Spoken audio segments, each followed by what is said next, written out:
Napakasarap nung feeling na kahit maliit,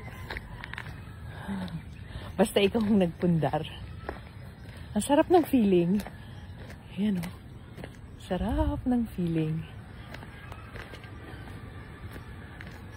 Siyempre, maraming tumulong, di ba?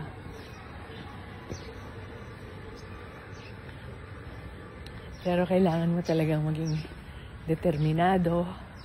Kailangan mo talagang magsumikap. Yun ang the best. Balik na tayo.